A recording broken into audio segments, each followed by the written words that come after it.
Welcome to the Athlete Brand Advisor Podcast, featuring interviews and news about NIL. We also have special episodes to talk about recent news, events, and anything in the world of sports.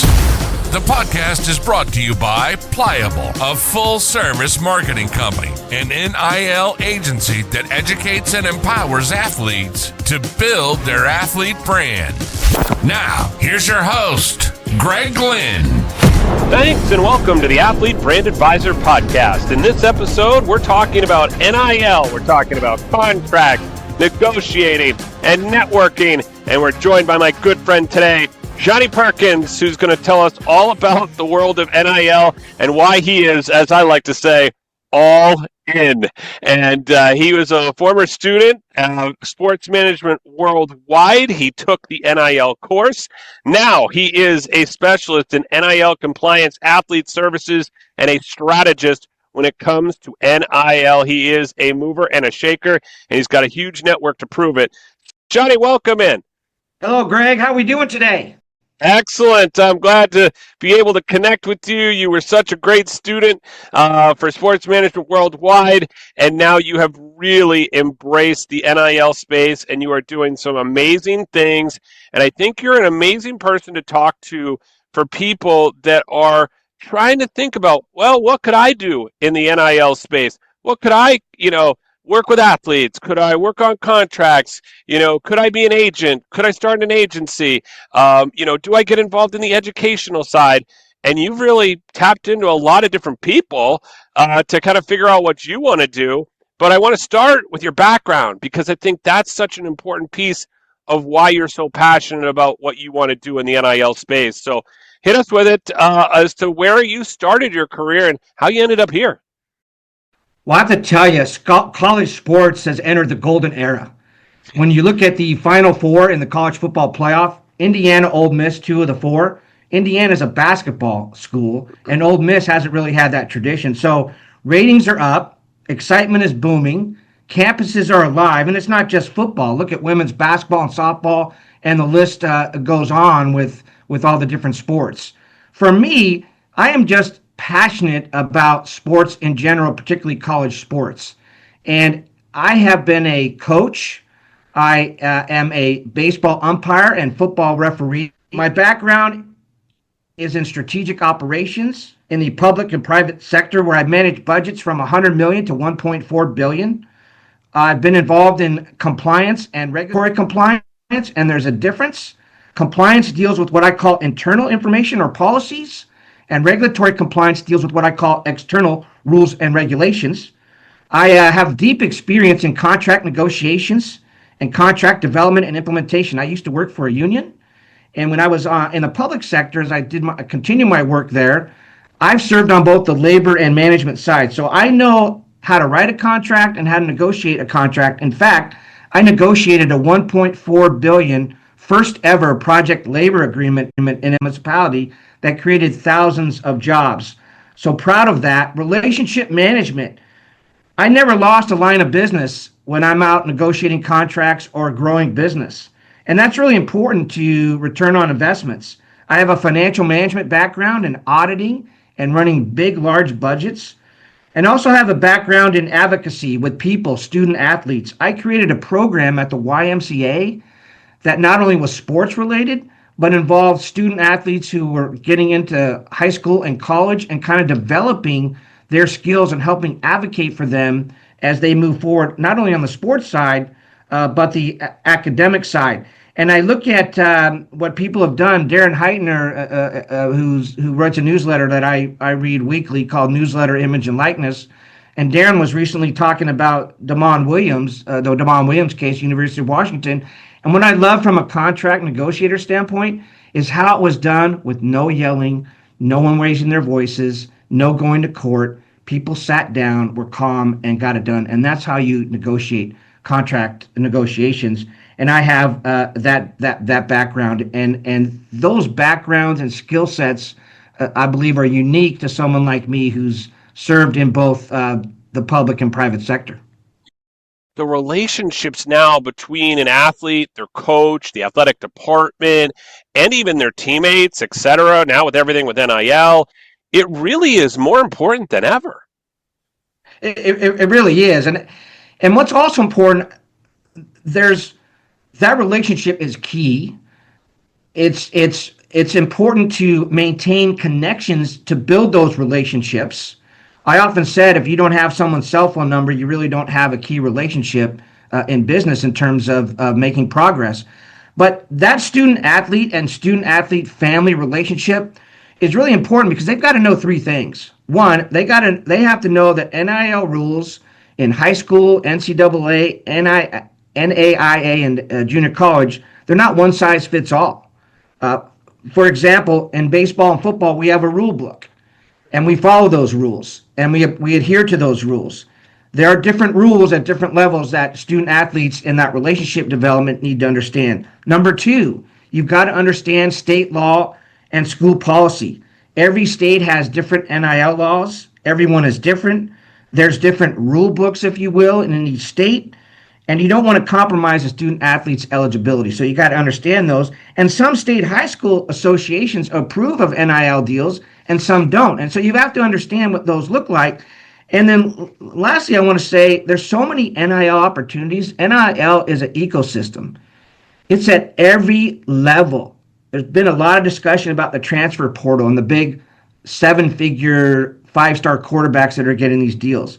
I have to tell you, there are opportunities at every level. There are legal ways to profit. When you look at the median deal today for a student athlete in NIL, it's $60. The average NIL deal per deal value is about $6,000. The median athlete earnings isn't $1 million, it's $1,000. And the average total athlete earnings is $30K, not $1 million. So I point all this out because that relationship that a university, a college, an institution, a coach, boosters, collectives, whoever has with a student athlete and their families, you always have to include the families. That relationship is so important because you want to maintain that communication, that contact. The last thing you want is someone transferring out of your school because you weren't answering a question about a class, a professor, how to study, can I get extra help? Someone has to be available to the student athlete and their families as well to answer those questions. One of the big things when it comes to some of the other things we've talked about with contracts and negotiation is trust. There has to be a level of trust. And I think that that's one thing that these schools are starting to realize is the value of someone's word of, hey, if you come here, this is going to happen. Hey, this is our culture here. And they don't veer from it because if you start to veer from it, you start to lose trust. And talk to me about what trust means to you and some of the things we've talked about with contract negotiations. It matters. It's one of the fundamental principles of a good relationship. My father used to say, God bless him, your word is your bond. He said, son, if I can teach you anything, when you give your word, never break it. I think that's what trust means. When you're in contract negotiations, when you're running an organization, when you're building relationships, when you're an advocate, you have to build trust. When you tell someone you're going to follow up by the end of the day, you need to follow up by the end of the day, either with the answer or say, hey, I need to get back to you again. How many times does no one follow up? That's not trust. I negotiated a contract with a firefighters union. They had not had a contract in 4 years. The trust broke down. I brought them into a room and said, gentlemen, we'll have this negotiated in 60 days. And guess what? We had a contract in 60 days, a 5-year new contract for them. That's trust. That's credibility. That's managing a relationship. And being the person you are, your word is your bond. And when you tell someone something, you have to make sure you follow through. Student athletes and families are no different. And there's too many being taken advantage of because of their skill set and their talent. Just be honest and talk from your heart when you're communicating with a student athlete and their family. So they enter the world of NIL. They see all these shiny objects. They see, the millions that the quarterbacks, as you said, are making. But then you get on some of these platforms and you realize that wait a second, this isn't what I've been hearing about. This is $100 deal, and then sometimes they're applying, they might not hear back, or they don't have a personal relationship. And that's one of the reasons why I enjoy representing athletes, is because I'm there to advocate for them and find that person that is going to be behind that platform or behind that deal and say, hey, what can we do to see if this person is a good fit?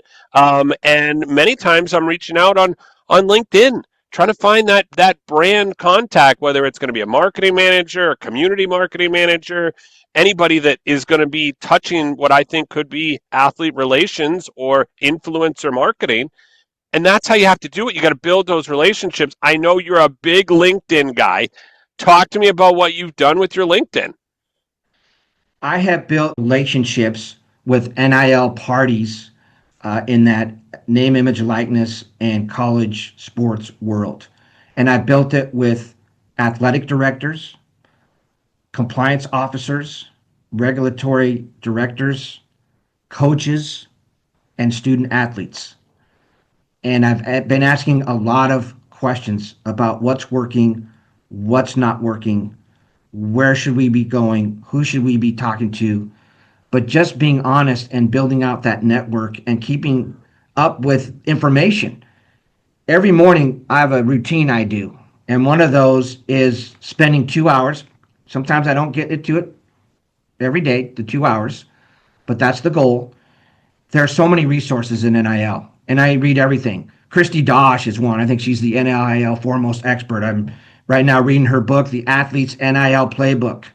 Former ESPN reporter, attorney, professor at University of Florida. She knows her stuff, writes for Forbes magazine. Sports Management Worldwide, Teamwork Online, Open Doors, the D1 Ticker, NIL Wire, NIL Newsstand, Daily On 3, Optimum Sports Council, athletes.org, and I want to come back and talk about them shortly. This new one I picked up called NIL Sideline Report by Max Rusenkoff. Brilliant piece of writing by RevU, someone I would recommend for everyone. And then I love Darren Heitner, his new letter, Image and Likeness, and Braley Keller of NIL Blitz. There is so much to gain. Information changes, if not daily, hourly, by the minute. We say in the college football or football referee world, we referee every play, every minute, every down, every quarter, every half. These resources, you have to review all of them because there's so much information out there and it changes daily about what's going on. And it's important to keep up with what the NCAA is doing, what the College Sports Commission's doing through NIL Go. And I just keep continuing to learn and educate myself to be better informed so I can support student athletes and their families. That also brings us to athletes.org.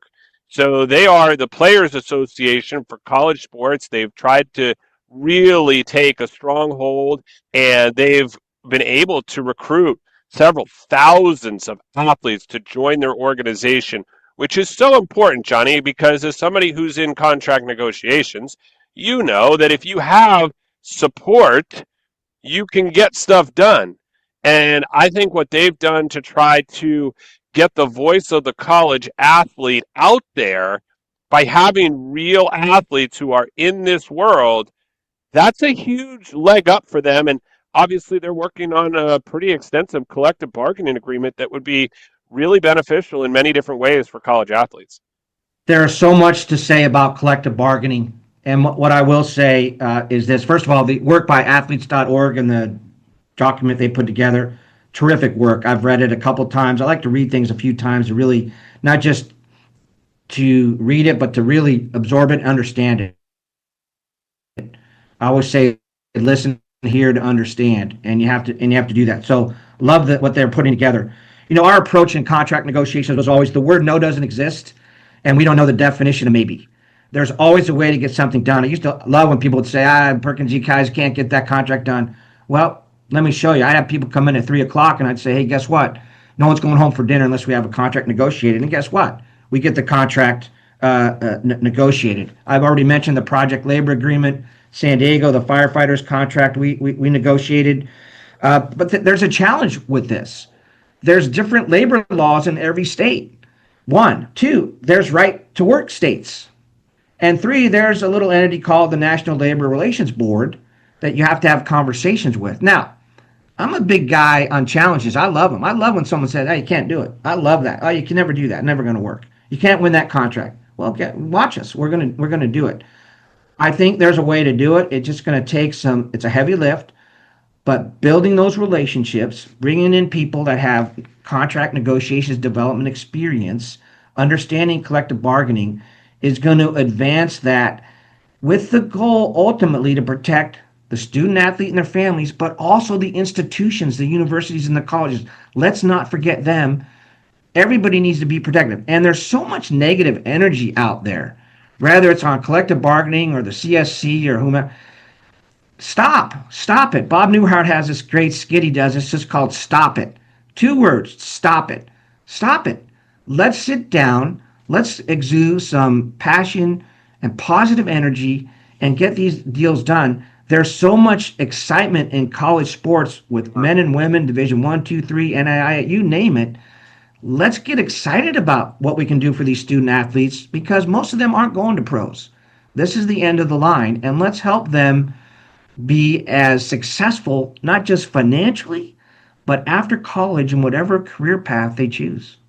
And the other thing that I think you and I are also inspired by are the athletes who are doing things with their NIL not making money. Think about all these athletes who have donated to hospitals, to charities, to nonprofits, to raising money for cancer, raising money for, Christmas programs. I mean, there are so many things out there that athletes have done that have really helped grow the personal brand, right? Like that's what you're talking about is what are you doing with your personal brand for life after sports? And that's why I've always said Pliable's going to support athletes for life. This is more than just about a college athlete for a very short period of time.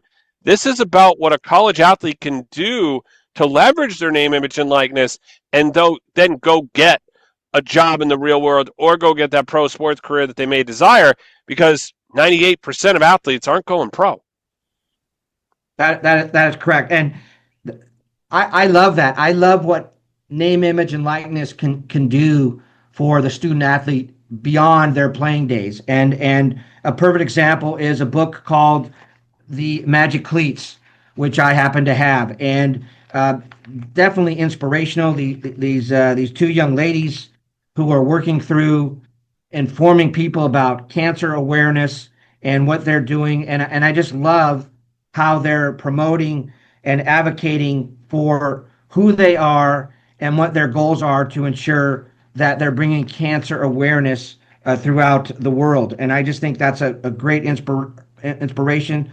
It's called the Magic Cleat, and I would ask anyone to take a look at that. It's Emma Eubank and Hannah Dukeman, and they're both tremendous athletes in their own right. But what they're doing off the field to bring awareness to cancer, that's what name, image, and likeness and NIL is about. And I love when people use that platform to further what they're passionate about in their heart.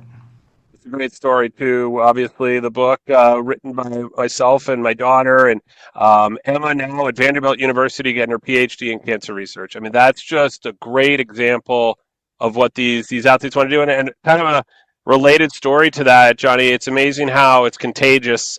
So I also work with an athlete, Abby Turnpaugh from Manhattan University, who literally has that book. Because Hannah and Emma came before her, and they were pliable athletes, and they still are because I support them for life.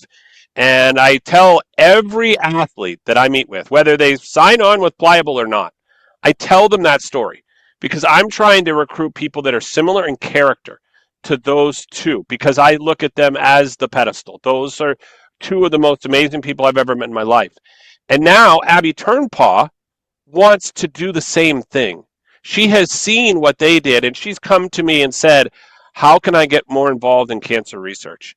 And I've got another athlete, Maddie Brown, wants to give back to Minnesota Children's Hospitals. And the list goes on and on.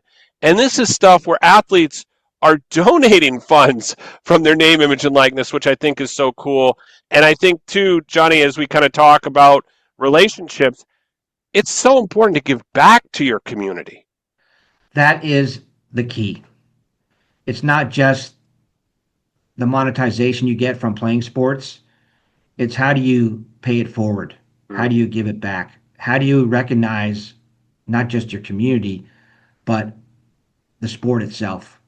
And there's so many athletes that are taking NIL and doing that, and that excites me. Student athletes who are very interested in doing that and taking what they're doing on the field, on the court, in the arena, and leveraging that off the field and utilizing their brand and their name.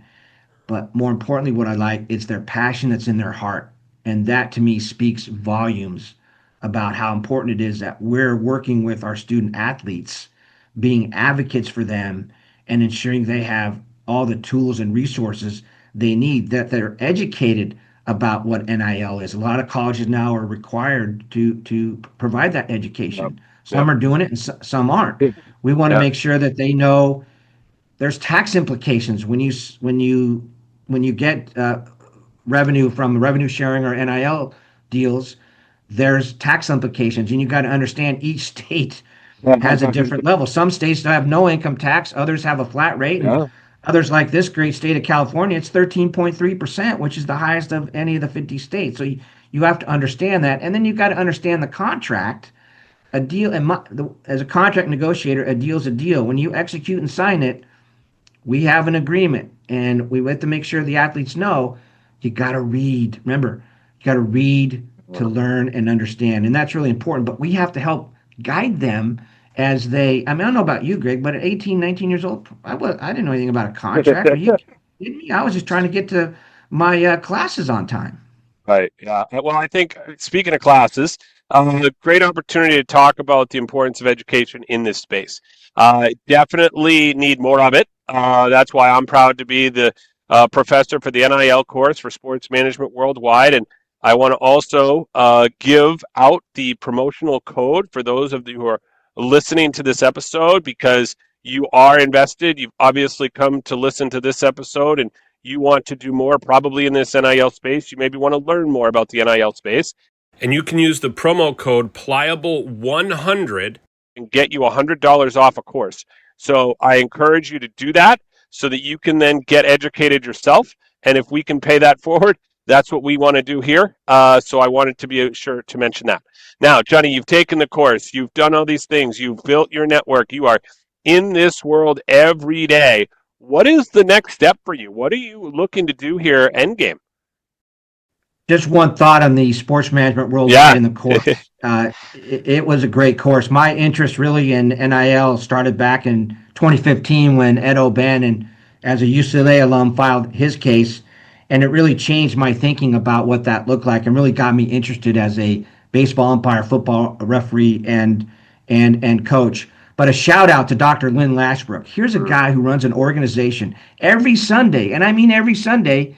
He's on the phone with people. If you want to do a Zoom, he has a Zoom every Sunday morning. Every Sunday. I don't care if it's Christmas. He's on the phone. It's amazing. I've never worked affiliated with a CEO that's done that, and I've worked with a lot of great ones. So to me, I think that's really significant to point out. For me, my dream job. In fact, I wrote a job description for it. It's called Manager of Athlete Relations, either at a university, a college, a conference, or the NCAA. And I've seen jobs out there for Director of Student Athlete Services, Director of Compliance, all great. But my dream job and my kind of focus is that support of the student athlete and being a manager of athlete relations. And that's really where I'd like to go, to be helpful to student athletes, their families, the universities, get engaged in the collective bargaining discussion, helping others develop what that ultimately may or may not look like, but really supporting student athletes in understanding of contracts, the financial implications, and making sure they're properly educated on the rules and regulations of NIL, because they adjust, modify, and change on a daily, if not hourly basis. And I think the College Sports Commission is doing a great job trying to keep people informed. Again, everybody wants to criticize. Criticism's easy. It's easy to lob a bomb and lob negative talk. Much more difficult to be positive because you got to think about it. You better be proactive, and you got to put some forethought into being positive. A lot of positives they're doing, getting things turned around quickly, and working on behalf of the student athletes and their families. Absolutely. And I also want to give you a big shout out for some of the informational interviews that you have done, because as part of the course, it's a requirement to do two informational interviews. Do you know how many Johnnie Perkins has done? Johnny, why don't you tell him? Well, I have done now close to, if maybe not over, I haven't counted lately, but I'm pretty close to 100. Yeah, that's And I incredible. continue to do them now. I think every conversation I have with someone, whether it's a conference commissioner, a head coach, an athletic director, director of compliance, and I've talked to all four of those. Yeah. I'm talking to head coaches, conference commissioners. Every one of those to me is an informational interview because I'm trying to glean from them, from their experience and expertise. What can I do to better be able to be in a position to serve student athletes and their families in this new golden era of college sports, as I believe it is, which is NIL. Yep, absolutely. Spoken from the man from California himself. So, awesome. Well, I really appreciate you hopping on. I know you're a busy guy, and you are definitely an influencer in this NIL space with the amount of knowledge you have and the amount of contact you have. So, really enjoyed our conversation here today. Johnny, how can people get in touch with you? What's the best way to do that? They can email me at jperk0307@gmail.com.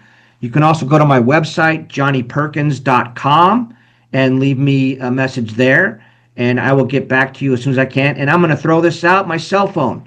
Call me, text me, 619-385-0474. Not afraid to put out my cell phone because that's one of the other ways we can communicate. So call me, text me, and I'd love to schedule time just to pick your brain, get some thoughts, and learn as much as I can about name, image, and likeness.